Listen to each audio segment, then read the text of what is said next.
Tadhana pa. Imbestigasyon sa pag-collapse ng 9-story building sa Angeles City agad ipinag-utos ng DPWH. Dating Senador Francis Tolentino itinalaga naman bilang bagong kalihim ng Department of Labor and Employment. Posibleng paglabas sa bansa ni Senator Bato de la Rosa sa pamamagitan ng backdoor, hindi inaalis ng BI. Napaulat na panibagong coup dito sa Senado. Napurnada, majority, hawak pa rin ni Senate President Alan Peter Cayetano. Executive Secretary Recto at iba pang opisyal kinasuhan ng plunder at technical malversation. Pulis at 3 iba pa patay sa pamamaril sa Isabela, 4 na iba pa sugatan. At low pressure area sa silangan ng Mindanao maaring maging bagyo sa loob ng linggong ito. Magandang hapon Pilipinas, kami ang inyong tagapagbalita. Ako po si Miss Miss Karen Oyong. At Henry Uri. Sa detalye ng mga balita, 4 na ang naintalang nasawi sa gumuhong 9-story building sa Angeles City sa Pampanga nitong linggo. Batay sa datos na ibinigay sa DCRH News si Jay Pelayo, Chief Information Officer ng Angeles City, 2 katawan ang na-retrieve ngayong araw habang 17 katao pang nawawala.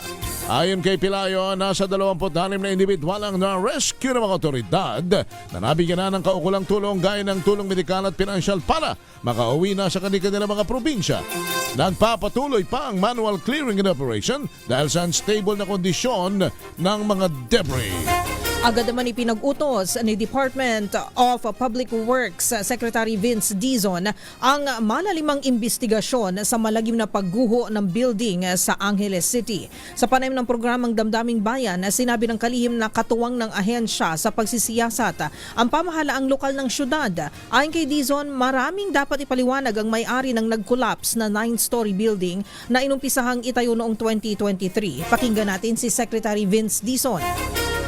Mula po siguro ngayong araw, magsisimula ng investigasyon kasama ang Angeles City LGU kung ano po ang nangyari, kung bakit gumuho po itong strukturang ito na ongoing pa rin ang construction since 2023. Samantala, sa kaugnay pa ring balita, dati nang pinatawan ng labor violation noong September 2025 ang construction company na gumagawa ng gumuhong gusali sa Angeles City sa Pampanga. Ayon kay Dole Region 3 Director Geraldine Panlilio, may kinalaman ito sa paglabag sa Occupational Safety and Health Standard ng Golden Years Construction and Steelworks na kontratista naman ang gumuhong gusali. Sabi ng opisyal, naglabas na sila ng stoppage order sa proyekto noong September 24, 2025, ngunit inalis ito noong October 24, 2025. Samantala, kung mapatutunayan na naulit ang unang paglabag ay hindi mo na mangingiming magpataw ang ahensya ng mas mabigat na kaparusahan. Pakinggan natin si Panlilio. Nakita po ng aming mga labor inspectors na meron pong mga violations or gaps or deficiencies po sa mga pag-comply po sa provisions of the Occupational Safety and Health Standard. So, pina-cordon ko po siya at nag-issue ako ng work stoppage order dahil very poor working conditions at na-compromise po ang health and safety of our workers, our construction workers sa site. Lubha namang nadismaya sa mabagal na rescue operation si Lea Mendoza Casilao, live-in partner ng isa sa mga nawawalang biktima sa gumuhong itinatayong gusali sa Angeles City sa Pampanga. Sa panayam kay Casilao ng DZRH, sinabi niyang mabagal pa rin umano ang proseso kahit pa maraming mga otoridad ang nakatalaga sa lugar. Hindi rin anya nagkakaisa ang mga rescue personnel dahil may ilang tila palakad-lakad lamang at may ilang nagsi-cellphone lamang. Huling nakausap ni Casilao ang kanyang partner noong Sabado nang sabihan siyang susunduin ito sa dao ng Linggo, pero bagong takdang oras ng kanilang pagkikita ay gumuho na pala ang gusaling pinagtatrabahuan nito. Ipinakita rin ni Casilao ang isang Facebook video ng kinakasama na nagtatrabaho sa site nang walang suot na kahit anong safety gear gaya ng helmet na naging pangambarin ng kaligtasan nito. 12 minuto makalipas ang alas 5 ng hapon sa kaugnay na balita. Nakatutok ngayon ang Embahada ng Malaysia sa Pilipinas sa pagtunto naman sa mga kaanak ng dalawang Malaysian national na naapektuhan ng pagguho ng gusali sa Angeles City sa Pampanga. Patay sa ulat, ligtas ang isang Malaysian national habang ang una namang kinumpirma ng mga otoridad ay ang pagkamatay ng isa pa. Kasalukuyan na nakikipag-ugnayan ng Embahada sa mga lokal na otoridad para maasikaso ang mga biktima at makontak agad ang kanilang kamag-anak. Itinalaga naman ni Pangulong Ferdinand Marcos Jr. si dating Senator Francis Tol Tolentino bilang Acting Secretary ng Department of Labor and Employment o DOLE. Papalitan ni Tolentino si dating Secretary Bienvenido Laguesma. Ayon kay Presidential Communications Office o PCO Yusek Claire Castro, si Laguesma ay pinalitan dahil sa kanyang health condition. Nakatakdang manumpa si Tolentino ngayong hapon. 13 minuto makalipas ang alas 5 ng hapon. Sa iba pa ang mga balita, pinakakansela na ng National Bureau of Investigation o NBI ang lisensya ng sinasabing mahigit 100 baril ni Senador Ronald Bato de la Rosa. Sa kumpirmasyon ni NBI Director Attorney Melvin Matibag sa DZRH News, sinabi nito na nagpadala na sila ng sulat sa PNP para sa kahilingan. Kabilang umano sa firearms na rehistrado sa pangalan ni De La Rosa ay ang automatic rifle, high-powered gun at shotgun. Nauna lang, binansyagan naman ng NBI na armed and dangerous ang senador na tinutugis dahil sa arrest warrant mula sa ICC. Hindi naman iniaalis ng Bureau of Immigration o BI ang posibilidad na nakalabas na ng bansa si Senador Bato de la Rosa sa pamamagitan ng backdoor. Ayon kay Immigration Spokesperson Dana Sandoval, palaging may ganito silang tinitignan na posibilidad. Pero bantay sarado ng PNP, Philippine Coast Guard at mga lokal na pamahalaan ang mga illegal migration corridor at agad na inaalertoan niya sila ng mga ito sakaling may naharang sa mga backdoor para matukoy ang pagkakakilanlan lalo na kapag mga dayuhan. Sa ngayon naninindigan si Sandoval na hindi pa nakakalabas ng bansa si De La Rosa base sa kanilang official record. Samantalang Immigration Lookout Bulletin Order pa lamang ang hawak ng immigration laban sa senador. 15 minuto na makalipas ang alas 5 ng hapon. Babalikan natin ang iba pang mga balita. Kami ang inyong tagapag-ulat. Ako po si Miss Miss Karen Oyong. At Henry Uri. Dr. Tony Leachon sapagkat mayroon siyang isinampang kaso sa Ombudsman laban sa Executive Secretary. Dr. Tony, magandang hapon si Henry Uri at si Karen Oyong. Magandang hapon po, Doc. Magandang hapon, Henry. And si Karen ba to? Yes Opo, po, Doc. yes sir. Yes, Hello, sir. Doc. Opo. Diretso na kami. Magandang hapon sa inyo lahat. Diretso na kami. Doc, ano ba yung inyong isinampang kaso at bakit kayo sampa ng kaso sa Ombudsman laban sa Executive Secretary si Ralph Recto? Hindi lang si Secretary Recto, pati yung si Secretary Ted Erbosa, the Chairman of the Board ng PhilHealth. Apo. Yung Finance Secretaries ngayon, yung DBM Secretary, magkakaroon nga ng amendment hindi lang si Secretary Toledo, kung hindi rin si Secretary Amena Pangandaman. Kasi may continuing questions kaya kailangan yung accountability. Kaya lang, ang nasentro kay Secretary Recto, kasi nung nag-decide ang Supreme Court, nung pinapasole, walang accountable. So, hindi naman pwedeng kumuha ng 60 billion at tapos ganun na lang. So, technical malversation yun according to Justice Carpio. Binabasa ko yung mga write-ups niya. At yung element of plunder na 50 million, pasok po dun ngayon, kung lahat na lang kwentuhan at gagawa ako ng naratibo everyday, nakakapagod po yun So, hindi rin po na-isoli yung sa PDIC, yung Philippine Deposit Insurance Corporation, yung 107 billion. So, kung maalala natin, in 2025, si former Secretary ng Finance, Ralph Recto, siya po ang nag-orchestrate ng transfer ng 60 billion from the PhilHealth Reserve to the National Treasury. Noong September 20, one day before the 1 trillion march, sabi ni President Marcos, isoli niyo na yung pera. Inintay pa yung Supreme Court decision na December 5. So dapat sinoli yun. May pagkakataon pa sana isosoli from the Kahadero ng Treasury to PhilHealth. Ang nangyari, kinarga pa sa atin sa 2026 budget. So this is a complete violation of the universal healthcare and the sin tax. Kasi ang pera po nanggagaling po sa bisyo, dapat hindi po pwedeng ilipat yan other than health. Yun po ang nakaatas po sa batas po yan. At kailangan ho talaga magsoli po sila at pati po yung interest ng pagkawala po yun. Kasi may deficit na nga from 23 to 2025 at ang kalkula natin, ito pong datos na to, nakuha ko po yan kay Professor Cielo Magno, na ang arrears na ng government since pagpasok ko nila 2022 to 2025, nasa 356 billion na. At 2025, hindi nagbigay ng budget ang government sa PhilHealth. Zero ang budget natin in 2025 eh.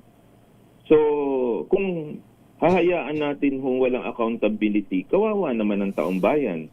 Tapos nakaligtaan yung 107 billion diversion sa PDIC na nakakawiken ng financial safeguards to protect the depositors kung sakali mang magkalugi. Nabasa ko yung BSP governor nagsasabing gusto din nilang bawiin. Ito na ho yun na talagang kailangan maintindihan ng taong bayan na yung diversion ng 60 billion from PhilHealth at 107 billion sa PDIC ay meets threshold of itong problemang ito. At yung technical malversation, according to our lawyer, ni Attorney Nabo, Article 220 of the revised penal code, even absent proof of personal enrichment, the use of earmarked health funds for unauthorized purposes, technical malversation. Ito ay kailangan tayo po ay magising para hindi na po ito maulit because we will be perpetuating an error. Kawawa. Alam mo kung bakit ako lalo nag-push nito? Nung mamatay si Boy Gonzales. Nung mamatay si Boy Gonzales at naghahanap ng maraming hospital, ito lang nagpapatunay yung hirap na hirap ang mga tao para lang ho dito sa kalusugan. Kung maitatama to at maibabalik ko yung perang yan. Go ahead, Doc. Dr. Tony? Buod. Opo. Ayan. Doc, nabanggit nyo rin po na itong mga kaso na isinampan nyo po laban dito sa mga personalidad na ito, mga government officials and cabinet officials sa Office of the Ombudsman, hindi lang siya isang technically legal matter. Nabanggit nyo, this is a moral one. So, meron tayong moral duty. Ito po yung nabanggit ninyo. Can you expound on this? Bakit nyo po nasabi ito? Hindi lang siya legal matter kasi morality yan eh. Kung nakikita mo ang mga tao sa PGH, ang nakikita mo sa San Lazaro, sa East Avenue na naghihirap at humahanap ng guarantee letter, hindi ka ba maaawa doon? Samantalang ang Malacanang, half kilometer from the palace, hindi ba nila nakikita na napakahirap ito, alas 3 pa na madaling araw, nakapila na. Ang hospital ko, 1 block away lang. Ang Department of Finance nasa Roas Boulevard. Hindi ba nila nakikita yung mga tao? So para kunin yung perang yan, hindi lang siya legal. It's a question of morality of the public official to get the money.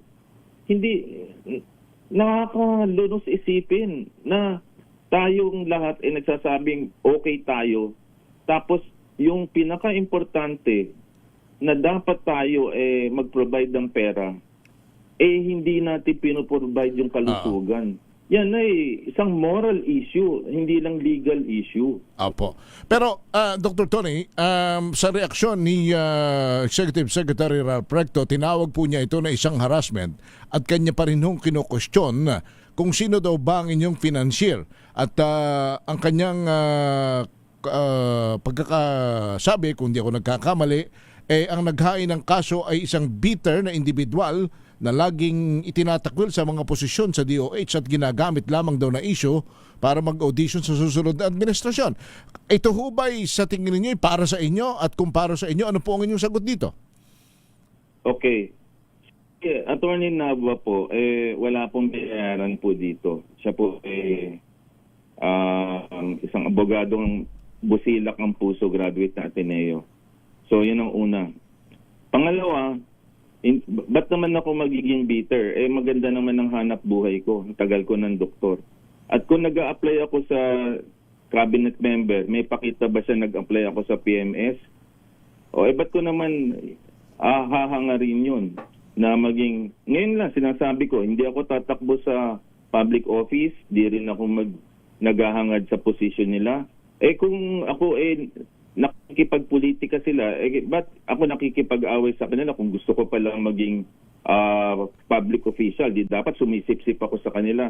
Ang pinaglalaban dito, karapatan ng bawat Pilipino at dapat pinapaunawa natin para sa lahat. So, ako ba'y bitter? Ba't ako magiging bitter? Ang sayang nga ng buhay ko. May apo ko, may pamilya ko, magandang trabaho ko. Ano naman ho ang mag-gain ko as a private citizen? This is a risk to my life, risk to my family, and risk. Kaya lang, life is short and tomorrow is never promised. Kung hindi ko gagawin to, sino pa ang gagawa? Kung walang nagmamalasakit sa taong bayan at lahat mag-aaway lang. Sabi na, nag-iingay ka lang. Di tuluyan na. Yun na lagi na sinasabi. Di, bahala na ngayon ang ombudsman at ang legal process, gumulong ito. Para tapos na. Nakakapagod din everyday. Mag-iisip ako ng narrative para ipadama sa taong bayan ang paghihirap natin. Kaya ito na, nandun na. So wala kayong financier, wala kang nagtutulak at nagdidikta sa inyo para gawin po ninyo ito. Is that what you're saying, Dr. Tony? Ba't naman ako mag-financier? Ako ba'y nagraran for public office? Saan naman ako kukuha ng financier? Kahit magbukasan tayo ng bangko, baka hindi pa nga umabot na sinasabi nyo. Ano naman ho magigain ko dito? Mm-hmm. Yan ang mga sagot ho na hindi naman katanggap-tanggap. Siyempre, dapat sagutin niya ho yung issue rather than ho personal accusation. Opo. Ako naman, hindi naman ako apektado sa mga ganyan kasi sanay naman tayo When politicians usually attack you do sa personal at hindi do sa issue, okay lang yan kasi ako sanay naman ako. Ilang years na akong advocate since 2007 pa, 'di ba? At kung ako sip-sip sa iba, bakit ako nagre-resign sa bawat position ko pagka ang level of integrity ay kine-question? Issue-based lang ho tayo, walang personalan ho ito.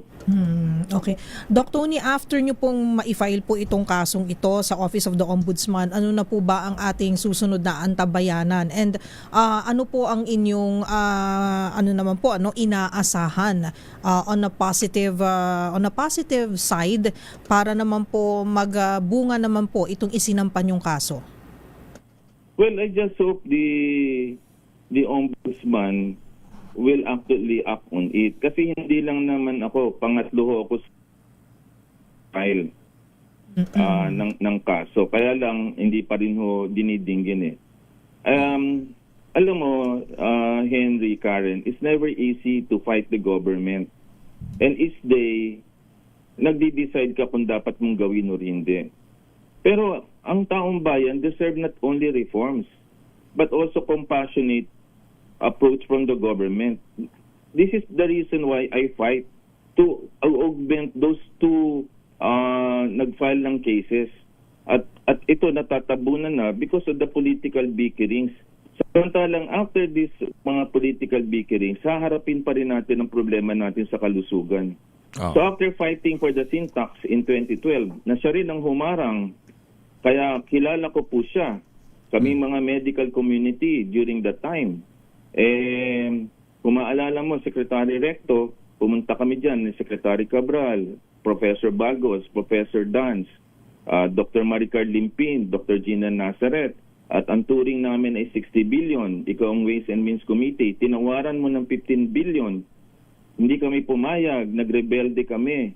The next day, ikaw po ay nag-resign ng Ways and Means Committee at pinalitan ho kayo ni Senator Drilon at napirmahan ang sin tax in 2012. Kayo po ang humarang po nun Ngayon po, Secretary Recto, ito na naman ayaw niyo pong ibigay yung dapat sa bayan. So meron hong history na may pagka-anti-health and anti-people. Ito hindi ko to masasabi kung hindi nangyari ito. No. And thank you for this opportunity to clarify and enlighten the people about this particular issue. All right. Dr. Tony, thank you so much for joining us. Thank you po, Doc. All right. Naputol na. Si Dr. Tony Leachon, siyang public health advocate sa kanya pong reaksyon at paliwanag. Maraming salamat. 35 minutes after 5 ng hapon. Ako si Henry Uri. At ako po si Miss Karen Oya. Neglected problem, partner, sapagkat yun lagi naman ang palaging isinisigaw, pinaghihimutok ng ating damdamin, partner. Sana yung ating mga mambabatas, mga policy makers, mag-immerse sa mga government hospitals. Sila ayaw ko namang sabihing magdala, sapagkat siyempre kung magdadala ka naman, pero Magdala. yung magdala ng may sakit na kung sino man, pero wag O sila mismo, subukan nilang magpa-check up sa government hospital. kung maaari siya na para lang, alam mo yun, yung magsugod kayo, baka may mga lumalapit naman sa inyo humihingi ng mga GL, guarantee letter, kung ano-ano pa man. Subukan ninyo kayo magdala ng mga may sakit ninyong kamag-anak o kaibigan sa mga government hospital. Kung hindi kayo manlumo at siguradong luluha ang inyong mga puso sa sobrang hirap. Yun ang maaring punto naman na pinaglalaban ng isang Dr. Tony Leachon na kasi kung nangyari tama naman yun, siguro alam naman ninyo nangyari sa aming kasama si Boy Gonzales bago nakarating na at nagamot sa isang maayos sa ospital. Talagang nakailang lipat pa lipat. Yun ano kung agaw buhay na, di ba? Yun talagang respetado at kinikilala at veteranong reporter na yun. How much more pa yung mga ordinary mamamayan. Tama. Na wala pong kakayanan at walang malalapitan. But at any rate, sana magtagumpay ang anumang mga kausang yan na ginagawa ng hindi lamang ng isang Dr. Tony, kundi lahat ng nagmamalasakit sa bayan at ang isinisigaw po ay maayos ang ating healthcare sa bansang ito. Tumawid muna tayo. Ang ating pag-usapan ay ang ekonomiya. Sumentro na tayo. Partner, do the honor. Sino ba ang ating magiging panauhin ngayon? Actually, naimbita na natin siya sa ating programa before, pero nagkita kami dun sa kumbaga launching ng US ASEAN Business Council at ng kanilang suporta para sa ASEAN at sa Pilipinas dahil host tayo ng ASEAN ngayong taon. Pero more than that, siya po ay Chairman Emeritus ng Philippine Chamber of Commerce and Industry o PCCI.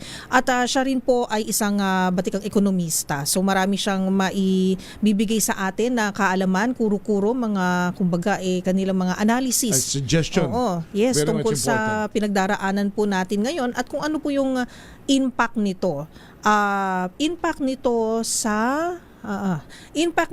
sa ating ekonomiya kasi everything political is also affecting our economy. Ayan. At hindi lang naman po Pilipinas ang nakakaranas niyan. Okay, ready na ba? Ay nasa linya na po natin via Zoom si Sir George Barcelon. Hello Sir George, magandang hapon po. Si George, good afternoon. Okay. Hinahayos lang ang kanyang video.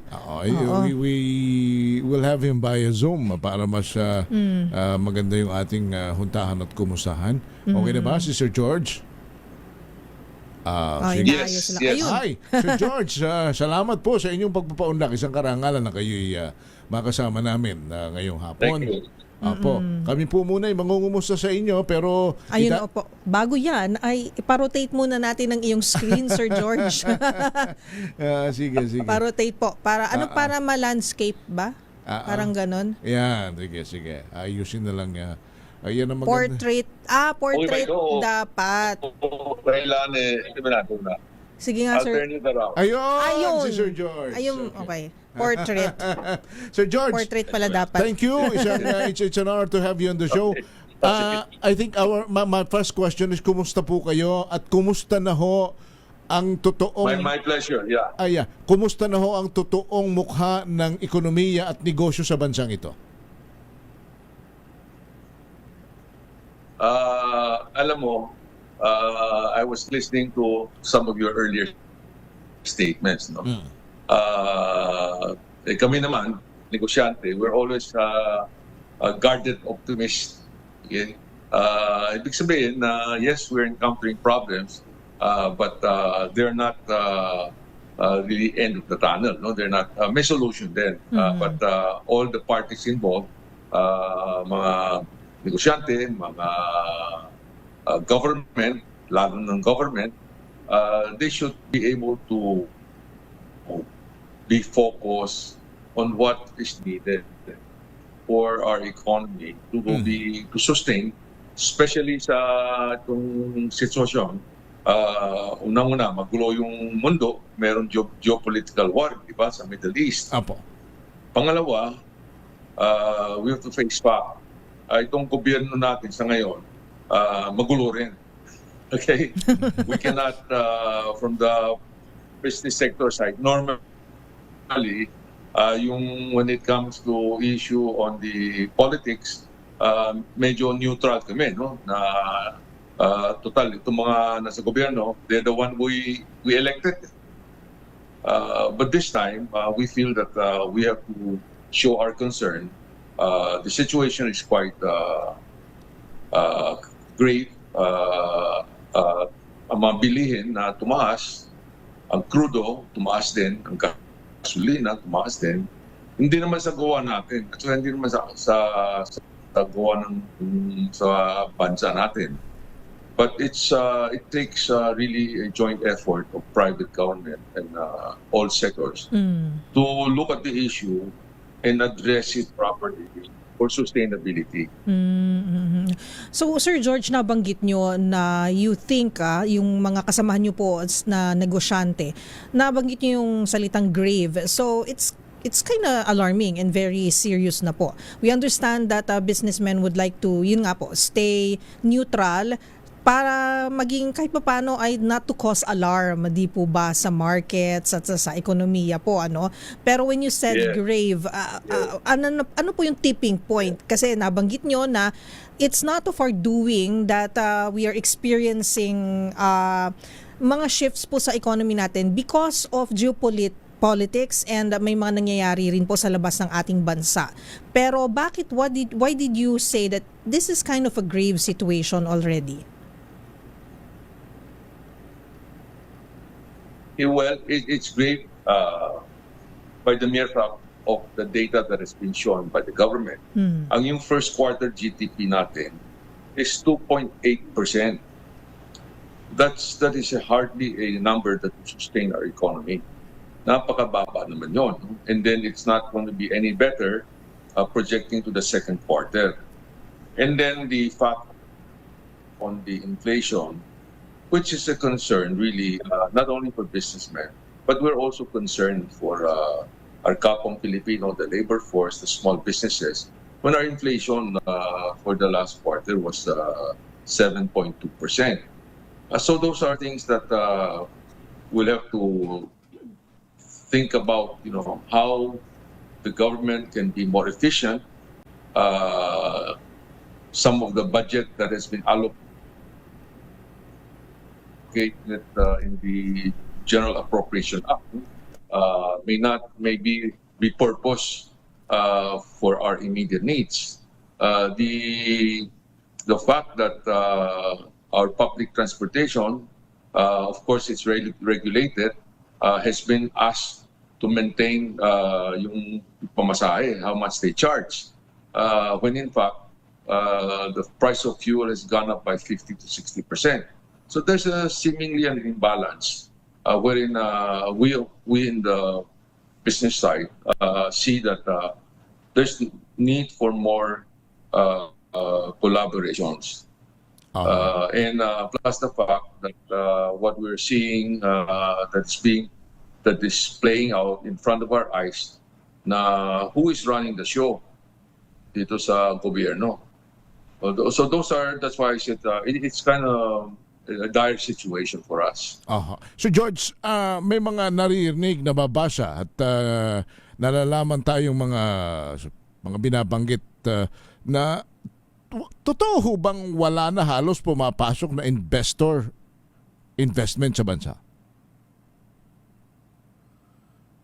Meron pa naman, alam mo itong bagong initiative na palaga nabasa mo sa dyaryo about this Pax Silica. No? Aha, yeah. But that's again, that's a blueprint hoping that we can attract investments coming from the US.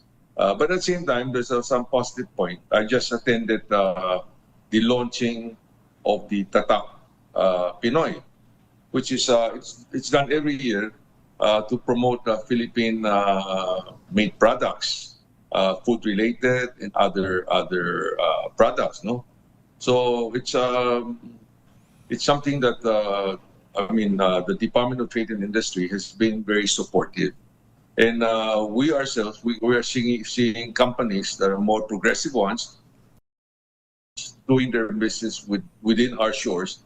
But they're exporting also their services. I can name a few like Jollibee, no? Ang expansion nila sa mga ibang bansa, it's helping us, no?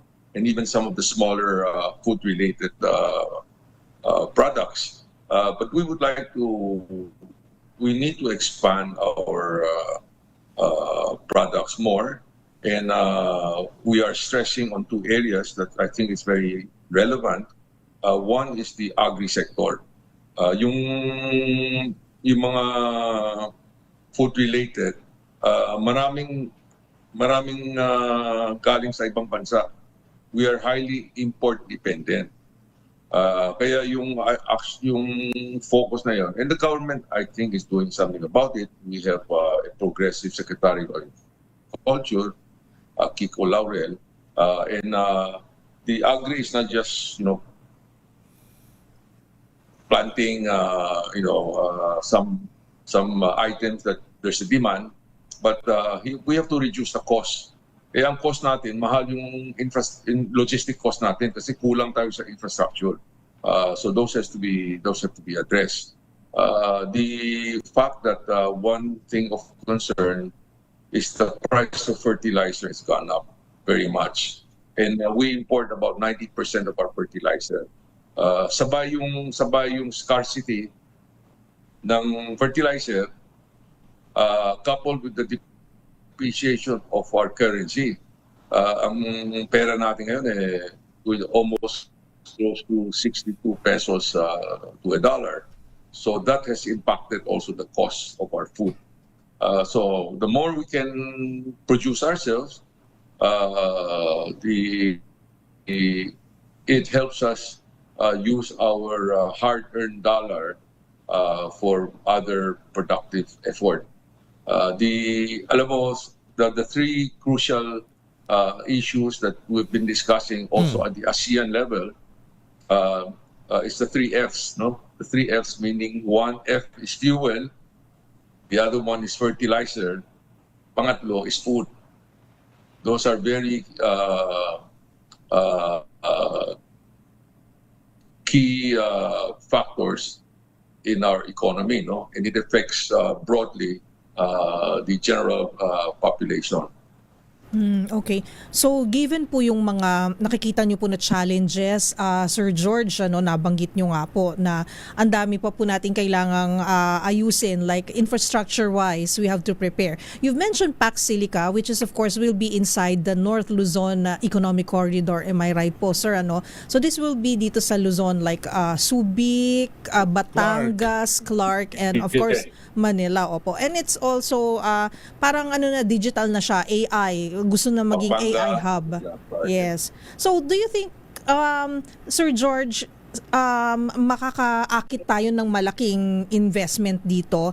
And at the same time, ano po yung mga deliverables naman natin? And can we deliver itong, of course, we need infrastructure, manpower, wala. I don't think magkakaroon tayo ng problema dyan. We have a very young population, English speaking and very young. Pero yung infrastructure, lagi po siyang nagpa-pop up pagdating sa mga ganitong usapin. Medyo challenge po siya, Sir George. Mhm. is really, as I mentioned earlier, yung logistic cost natin, no? Is high. Yung mga agri-products is high also. Annually, ang damage dito sa mga harvest natin na kasi wala yung flood control system. Okay? And alam natin na itong nakaraan ng isang taon, yung nabuking na ito pala, ang dami mga itong project tungkol sa flood program prevention did not really go into the construction of this infrastructure. It went elsewhere. And so this is something that the government must bear the responsibility. Itong pera na wala, pera ng taxpayer. Okay? And the shortfall of the collection of our government cannot be, the burden should not be on the private enterprise. We're also having our problems.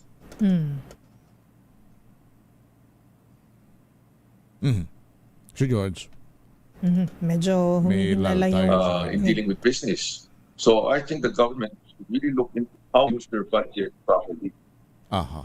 So we have a budget that is 6.7 trillion pesos.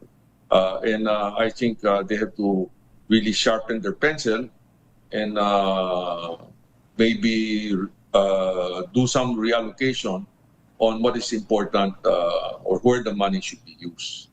Rather than stick to their old playbook na kung nasa budget na, dapat i-gastos namin. But is it doing any good? I think it's about time government should really do a review of whatever that's allocated in the budget and see some of those not urgent or unnecessary funds to be properly used elsewhere. So George, what about... That's the only because... go ahead. Sige. You have mentioned about the flood control anomalies. What about the accountability of those who are involved? Kasi sa inyo hubang mga negosyante, ano ang gusto ninyong mangyari dito sa mga involved na ito, dito sa corruption, especially on the biggest scam in the entire government? Kahit kayo mga negosyante, mga retired Supreme Court justices nagsasabi na talagang phenomenal itong corruption na ito sa flood control project. Ano ang gusto ninyong maging aksyon na mabilisan ng gobyerno rito? Sana man sa tagal na pinag-usapan, we haven't seen any real accountability. Okay. Dapat nasa batas naman natin wherein if somebody is from their lifestyle or from what they own that cannot be supported by whatever income and they're living such a high flying lifestyle, they can be questioned. And based on our law, I mean, whatever they have can be confiscated. Sa ngayon, we talk about the billions that were lost. We don't see any money that's being restituted, no? Na ibalik naman sa gobyerno to help out. We're not seeing any of those things that the public is expecting. And we have such a huge loan. We have such a huge debt, umabot ng 18 trillion. At saka taon-taon, kailangan mapaputang pa tayo ng about, I think, 1.5. So that we're starting a vicious circle na itong dalawang government agency, yung BIR, Bureau of Internal Revenue, Bureau of Customs, they could hardly catch up with their collection to fit this debt sa laki ng utang natin. But again, I'm not saying that I have all the solution, but if we run the country in a way that's comparable to the likes of other ASEAN countries, where they're getting the big chunk of foreign investments. Ang foreign investment natin has improved, Pero malayo pa katulad ng Vietnam, ang foreign investment nila umaabot ng mga 20 to 30 billion dollars. Okay, plus others. So, when I say foreign direct investments, ibig sabihin na pag maraming na mga investors dito, ang makikita natin, factories will be built, the construction sector, it helps the construction sectors, and then it provides jobs. Okay, ang concern natin also is our unemployment rate natin tumataas din. So we need to take all of this together.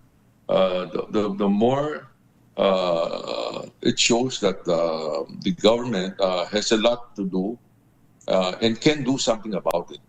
Okay, but not to, in a way, not to overly burden the private sector, the businesses, because they're having their own challenges.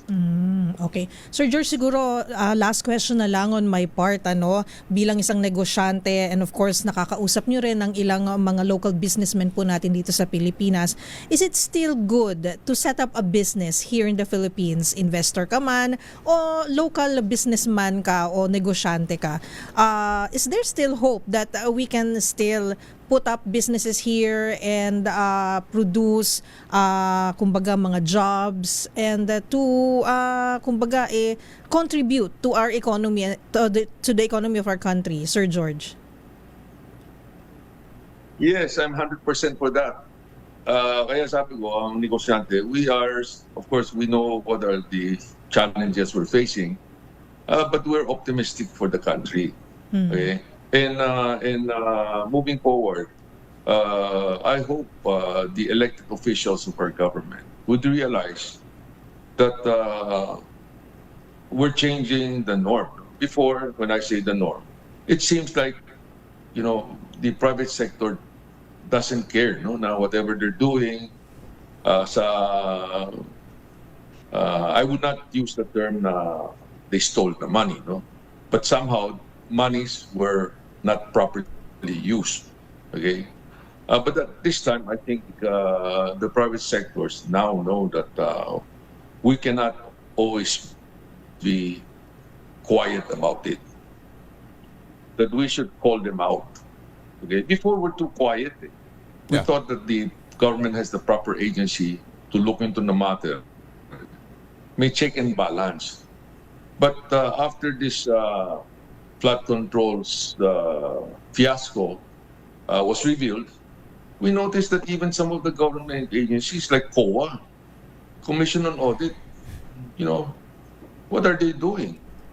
Why did they allow such a rampant thing to happen and walang accountability?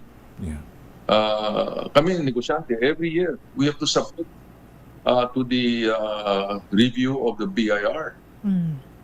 And they check diligently, they find fault, we have to pay additional taxes or whatever, whatever penalty they will impose. But isn't it fair naman to ask the government to do the same thing? Correct. Kumbaga, That they check on themselves. And whoever is at fault, call them out. You're very hopeful. But in asking your question, sabi ko, we are still very positive for the country. We have a young population, as you said, Ang population natin 115, 118 million. We're a big nation. We're not a small nation. Among the ASEAN, we're the second. And moving forward, pretty soon, in about 25 years, ang population natin baka aabot ng 145 million. We're still a growing nation, so there's upside. But the government must realize that we're competing with other neighboring ASEAN, wherein good governance is important, wherein you should mitigate graft and corruption, wherein you should have this mindset of providing, as I said, one of our chairman, Chairman Jose Pardo, who used to be former Secretary of Finance, said, instead of red tapes, dapat red carpet. That's good. Na ipe-present natin sa mga investors. So those definitely will help move our country forward. Opo. So Naintindihan. we're hopeful. We're hopeful for that. We are so thankful because you're in the business sector is so hopeful, optimistic, but of course, gaya rin naman ng iba, sana'y maintindihan din naman ng ating gobyerno na hindi lahat ay mahaba ang pasensya. At hindi lahat naman ay Gustong magtiis forever. Oo, kasi sapagkat yung corporate tax nila at saka yung iba pang buwis na pumapasok sa gobyerno, naintindihan Tama. naman namin ito. Tumugon siya na yun actually ho. Tama. Yung sinabi mo na alam din namin na katulad yung isang nakausap ko, sabi na, sir, alam mo yung kuryente namin, dati mga 3.5 lang eh. Oo. Ngayon, umaabot ng 5,800. Hindi ba? So we also listen to people on that our less fortunate brothers of our society. So George, So, but long term, if wise, we have to think of Apo. what are the proper actions. if we could have your final words for the entire government, may it be judiciary, executive, and legislative, ano po ang gusto ninyong sabihin sa ating mga lingkod bayan na nasa gobyerno ngayon? Ang mensahe ko is that the world is looking at us, no? And they see in us the potential, okay, of really moving up the value chain and really reaching the middle income level, hopefully by 2034. And that is still possible, but we have to get our acts together, okay? Let's really think of the country first, okay? Let's think of our next generation. Yung mga kabataan natin, let's give them a good education. Okay? Let's give Filipino family a fair share, no, of human dignity, that they can work with their skill for a fair wage, and they can buy things, no, to provide the nutrition for their young. Isang problema natin, mga kabataan natin na 5 or 7 years old, they are malnourished. So those are things I think the government should be well aware of. And they play a key role. And the private sector definitely would take their lead. We're very supportive. We want our country to move forward. Seeing what the other ASEAN countries before that were behind us now are in front of us. So it's not too late, I think. Okay, the private sector is always hopeful, but those that we elect should bear the responsibility of good leadership and good governance. All right. Sir George, thank you so much for joining us this afternoon. Thank you po, Sir George. Thank you. Maraming salamat. Well said. The Chairman Emeritus of Philippine Chamber of Commerce and Industry, Mr. George Barcelon. In other words, partner, all hands on deck. Get your act together. Yeah, Sabi din ni Sir George at sa gobyerno. Sana naman ay itong panawagan nila. Salamat na sila'y nagsabi na dati hindi naman sila nakikialam. Dati hindi naman sila nagsasalita. Yes, Pero ngayon ay parang siguro sa madaling maintindihan, hindi na ho sila makapag-agwanta sa kanilang nakikita. At sana na may ang ating pamahalaan hindi magteng ng kawali dito sa mga sinasabing ito, lalo na nitong ating mga business leaders na ganito. 6:10 ng gabi. We'll be back. I'm Henry Uri. At ako po si Miss Karen Oyong. City. Sapagkat partner, tama ba yun, Josa? Ilan na ba yung namatay? Parang apat yata. Oo, yun na nga. Apat na doon, huwag naman sanang ako. At saka ang missing 17 na. Pero yung balita natin kanina, may dati ng kaso pala ng ng hindi magandang... Yung contractor? Oo, may hindi magandang record na. Batay doon sa balitang binasa natin kanina. Okay na ba si Val Gonzalez o si Edwin? Pero bago sila, si Raymond muna, Mrs. Senator Bato de la Rosa may panawagan sa judiciary. Raymond at Paz. Raymond. Ipinadaan sa social media ni Mrs. Nancy De La Rosa ang kanyang panawagan sa judiciary upang hindi maging kasangkapan ng pagdadala sa kanyang asawang si Senador Ronald Bato De La Rosa sa The Hague, the Netherlands. Sa kanyang Facebook post, nanawagan si Mrs. De La Rosa sa hudikatura na dapat ang isang Pilipino ay litisin sa bansa at hindi sa ibang bansa. Para sa kanya, ang kaso ng kanyang mister ay isang kaso lamang na pinalaki dahil sa usapin ng politika. Dapat umanong matuto ang lahat sa leksyon sa nangyaring pag-aresto at pagdadala kay dating Pangulong Rodrigo Duterte sa International Criminal Court o ICC sa the Netherlands dahil nung kanyang administrasyon ay pilit na iniuuwi sa bansa ang mga Pilipinong nakapiit sa ibang bansa. Ngayon naman ay gustong ipamigay sa ibang bansa ang isang grupo ng mga Pilipino. Nanawagan si Mrs. De La Rosa na huwag talikuran ng hudikatura na protektahan ang ating mamamayan at ipaglaban ang ating sovereign rights. Una nito idiniklara ng Department of Justice na si Senator Bato ay isang pugante sa batas kaya tinatasan ng National Bureau of Investigation at Philippine National Police na hanapin at siya arestuhin batay sa warrant of arrest mula sa ICC sa kasong crimes against humanity. Ito si RH28 Raymond Advaz para sa DCRH, una sa Pilipinas, una sa Pilipino. Maraming salamat Raymond at samantala, karagdagang rescue team mula sa Aurora dumating na para tumulong sa operasyon sa gumuhong gusali sa Angeles City sa Pampanga. RH23 Edwin Duque, ibalita mo yan Edwin. Karen na dumating na yung ilang karagdagan na rescue team na bihasa sa ganitong trabaho sa mga ganitong bubong na pinti. Ito'y galing sa Aurora. Naglatag na rin ang mga ten at pinagpitan na yung palibot ito sa lugar para wala makapasok ng mga osusero maliban sa mga police, Bureau of Protection at pamit-ugnayan sa pag-rescue. Anytime from now at base kasi doon sa huling inspection kanina ng Bureau of Protection ay dito kay Fire Superintendent Basili, ang Regional Director ng Bureau of Protection sa Region 3, may nakita silang sign of the light. Yun ay dahilan para malutok na magkakaroon ng ito operasyon.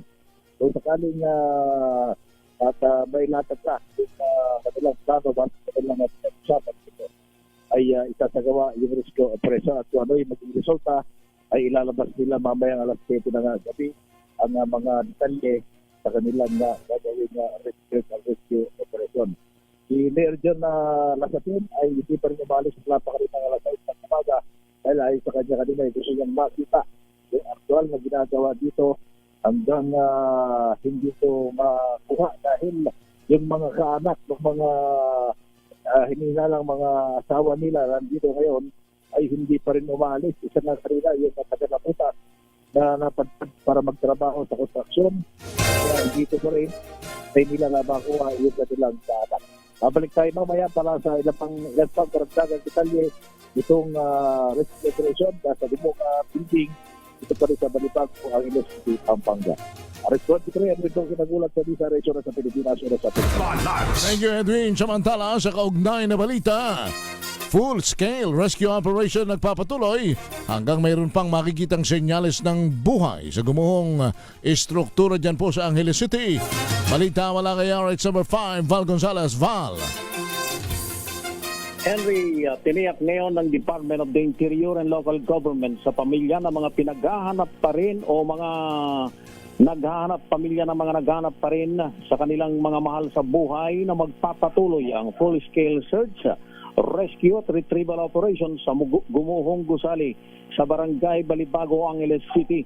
Ayon sa DILG, hanggat may mahagip at mailigtas ay tuloy ang operasyon hanggang alas 12 ng tanghali kanina, 26 nang nailigtas, 4 ang nasawi, 17 pang nawawala. Nananatili naman sa lugar ang 267 mga personnel mula sa iba't ibang rescue unit sa pangunguna ng Bureau of Fire Protection para sa patuloy na operasyon sa kabila ng delikadong kondisyon. Dahil dito'y nananawagan ng DILG sa publiko na ipagdasal ang mga biktima, mga nawawala, maging ang mga rescuer na pahirapan sa sinasagawang operasyon. Ako si Valdez Nales, DZRH, una sa Pilipinas, una sa Pilipinas. Maraming salamat, Val Gonzalez. Samantala, bill para mapahusay ang medical services sa mga kabataan na nakakaranas ng anxiety at depression isinusulong sa Kamara. RH12 Milky Rigunan, ibalita mo yan manang Milky. Napapanahon na mapatatag ang mahusay na mental health services sa lahat ng state universities and colleges sa buong bansa. Nakapanood ito sa House Bill 7354 ni Representative Brian M. Suan ng Paranaque na layuning matugunan ang tumataas na kaso ng anxiety at depression sa mga kabataang Pilipino. Sa bill, bubuo ng mental health office sa bawat pampublikong universidad at kolehiyo na counterpart sa inulungsad ng DepEd na 24/7 learners telesafe contact center helpline para sa mga estudyante ng elementary at high school. Nababahala si Suan sa resulta ng nationwide survey ng Philippine Population Institute noong 2021 na nagsasabing 7.5% ng mga kabataang Pinoy edad 15 hanggang 24 ay nakakaisip na gumawa ng masama sa kanilang sarili. Ayon kay Suan, kailangan matulungan ang ating mga kabataan na dumaranas ng academic pressure, stress, anxiety, depression at iba pang mga mental health concerns, lalo na kung sila ay nagtatrabaho habang nag-aaral o di naman kaya ay malayo sa kanilang pamilya. Ako si Milky Rigunan, nagulat para sa DZRH, una sa Pilipinas, una sa Pilipinas. Thank you, Milky. Samantala sa ibayong dagat, 23 patay. Dahil sa pagsabog, malapit naman sa Riles dyan sa Pakistan. Balita mula kay Jackie Resio. Jackie. Patay ang 23 katao habang higit sa 70 ang sugatan dahil sa nangyaring pagsabog malapit sa railway track habang dumaraan ng tren sa southwestern Pakistan. Ayon sa mga otoridad, 2 bagon ng tren ang nadiskaril at nasunog dahil sa lakas ng pagsabog. Madalas umanong sakay ng tren ang maraming military personnel. Gayon din ay maraming nakatalagang security forces sa lugar na pinangyarihan ng insidente. Kaya bukod sa tren ay nasira din ang mga kalapit na infrastruktura at nakaparadang mga sasakyan. Nagdeklara na ng medical emergency para sa mga ospital sa Quetta kung saan nangyari ang insidente na patuloy pang iniimbestigahan ng mga otoridad. Sa ulat ng AFP News Agency, bumabiyahe umano noon ang security forces bilang paghahanda sa pagdiriwang ng Eid al-Fitr. At yan ang balita mula sa ibayong dagat. Ito si Jackie Resio ng DZRH, una sa Pilipinas, una sa Pilipinas. Makinig maigi! Ito na ang chance mo na manalo ng instant 500 pesos kapag narinig mo na ang mahiwagang kring-kring. Tignan mo na ang iyong cellphone, baka ikaw na ang susunod naming winner sa kring-kring panalo malakas sa telepono. Paano sumali? Bisitahin ang Facebook page ng DZRH, fill up pa ng Google Sheet na nakapin sa DZRH FB page at hintayin ang aming tawag sa telepono. Kring-kring na! Kring-kring na! Elter Landong na isa daw lalaki, sabi ni Diyos. Nagsisiguro. Okay. Kasi yung Elter parang pambabae din pambabae ba na pangalan niyo? Okay. Ang kanyang nanay ay ang kanyang tatay ay si Elmer. Ang kanyang nanay si Teresa. Kala ko si Esther. Pwede rin. Oo, pwede rin Esther tapos Elmer. Oo. Pero sino yung Ter? Oh, yun nga. Elmer at Teresa, sabi mo kanina. Okay na yun. Grabe, no? Makaano kami ni Sir Henry. Pero tanong natin kung tama tayo. Si Elter Landong Tampulay ng Zamboanga. Elter, magandang gabi po. Hello, Elter. Hello po, magandang gabi po. Ayan. Tama ba kami ng hinala, ng hula? Na ang pangalan mo ay galing kay tatay at kay nanay? Opo. Anong pangalan ni tatay? Elbert. Tapos si mami?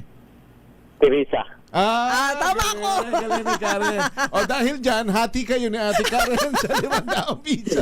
Biglang nagkahati pa eh. Alright, Ate Karen, tanungin mo na si Elter. Ayan, Elter, ito na po ang iyong katanungan para manalo ng 500 pesos in GCash. Ready ka na ba? Ready na po. Ready na. Anong himpilan ng radyo ang kauna-unahan sa Pilipinas at numero 1 sa Luzon, Visayas at Mindanao, lalong-lalo na dyan sa Zamboanga del Sur? Elter? DZRH po. Ayun, correct ka dyan. O sige, at dahil dyan, makakatanggap ka ng 2.5 dahil yung 2.5 ay kay Ate Karen na magaling humula. Grabe. De, joke lang. Pakumusta na lang kay Tatay Albert at and kay si Nanay Teresa. Albert tuloy. Elter, salamat! Congrats, Salamat. Elder. Thank you. Thank you. Maraming salamat din po. Ayun, si Elter na anak ni Sir Albert at ni Ma'am Teresa. O, diba? Okay, sa hinagap, Albert. So, siya ng pangalan. Pero Elter. malapit na rin ang Elmer kasi. Oo. Maganda yung pangalan niya, Elter. Siguradong walang Elter. ano yan. Walang masyadong kapangalan yan. Wala. Very unique. Oo. Oo, walang kaparehas. Oo. Tsaka... So, ibig sabihin yung pangalan natin, tinamad yung mga gulang Oo. natin. Wala, nanay ko. Hindi nag-effort. Wala na, parang... Henry na lang. Parang tumingala lang. Pogi ka naman, Henry na lang. Wow! Ako naman siguro tatay ko kasi, King San naman ako, letter K. O dapat Karen na, K. Kagandahan. Okay na yan. Anong katunog na kagandahan? Karen. Karen, pwede Okay na. Karen na yan. O, sige na. Nagbubulahan na po kami. Sumayin niyo na ang mga balita at talakayan. Sa Balansyado, lagi namin paalala po sa ating lahat kung nais nating guminhawa ang buhay. Magdasal at lagi po tayong manampalataya sa may kapal. Huwag gagawa ng masama sa kapwa. Bagkus gumawa ng mabuti palagi dahil ang paggawa ng mabuti kailanman ay hindi magbubunga ng masama at tumulong sa mga nangangailangan dahil help is wealth. At susunod na po ang DZRH Usapang Legal. Dahil Lunes ngayon makasama nyo si Attorney Cheryl Adami Molina, si Attorney Cam. Ang kanyang topic, ano ang psychological incapacity? At kasama rin niya ang kanyang BFF na si Miss... Judger. Judger siya. I-judge niya kayo. Thea Pecho Corpus. Susunod na. Ako po si Henry Uri. At ako po si Miss Karen Oyo. Bye! Bye! Balansyado.